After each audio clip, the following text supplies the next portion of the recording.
భాకర్ పర్యటించారు. బాగంబర్పేట్, నల్లకుంట, బర్కత్పుర ప్రాంతాల్లో 4.90 కోట్లతో పలు అభివృద్ధి పనులకు శంకుస్థాపన చేశారు. ఈ కార్యక్రమంలో మాజీ ఎంపీ, కాంగ్రెస్ సీనియర్ నేత విహెచ్ అంబర్పేట కాంగ్రెస్ పార్టీ ఇన్ఛార్జ్ రోహిన్ రెడ్డి, ఇతర నేతలు, అధికారులు పాల్గొన్నారు. వీలైనంత త్వరగా పనులు పూర్తి చేయాలని అధికారులను మంత్రి ఆదేశించారు. భవిష్యత్తులో నియోజకవర్గంలోని సమస్యలను పెద్దల ద్వారా తెలుసుకుని పరిష్కరించేందుకు కృషి చేస్తారని తెలిపారు. సీఎం రేవంత్ నాయకత్వంలో తెలంగాణ ప్రభుత్వం అనేక సంక్షేమ కార్యక్రమాలను అమలు చేస్తుందన్నారు. మహిళలకు ఉచిత బస్సు, 200 యూనిట్ల ఉచిత విద్యుత్, 500 రూపాయలకే గ్యాస్, కొత్త రేషన్ కార్డులు, ఇందిరమ్మ ఇళ్లు, రైతులకు 2 లక్షల రుణమాఫీ, సన్నవడ్లకు 500 బోనస్, మహిళలకు వడ్డీ లేని రుణాలు, 55,000 ఉద్యోగాలు భర్తీ వంటి అనేక కార్యక్రమాలు కొనసాగిస్తున్నట్లుగా చెప్పారు.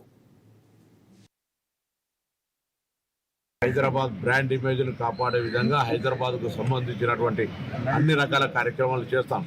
అయితే ఇందులో స్థానికంగా మేము భారతీయ జనతా పార్టీ, బీజేపీ పార్టీని అడగడంలే, బీజేపీ నాయకత్వంలో ఉన్నటువంటి భారత ప్రభుత్వాన్ని తెలంగాణ ప్రభుత్వం పక్షాన కొంత ఈ రాష్ట్రాల అభివృద్ధికి సహకారం చేయమని అడుగుతాను. రెండు బడ్జెట్లో నిధులు కేటాయించలేదు, వరదలు వచ్చినప్పుడు సహకారం చేయలేదు. హైదరాబాద్ రాష్ట్ర రాజధాని, హైదరాబాద్ ప్రాతినిధ్యం వహించిన కిషన్ రెడ్డి గారు కూడా తెలంగాణకు రావాల్సిన ప్రయోజనాలకు సంబంధించి ఎక్కడ కూడా ప్రశ్నించకుండా వాటికి అదనంగా ఇంకా అడ్డుపడేటువంటి పరిస్థితి జరుగుతున్న సందర్భంలో తప్పకుండా మేము వారిని కోరుతా ఉన్నాం.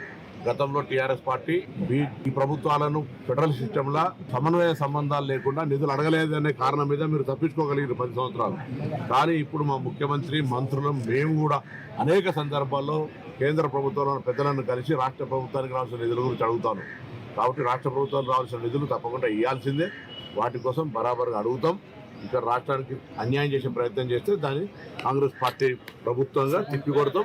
మేము మా వంతు సహకారాన్ని మేము అనేక వనరులను సమకూర్చుకొని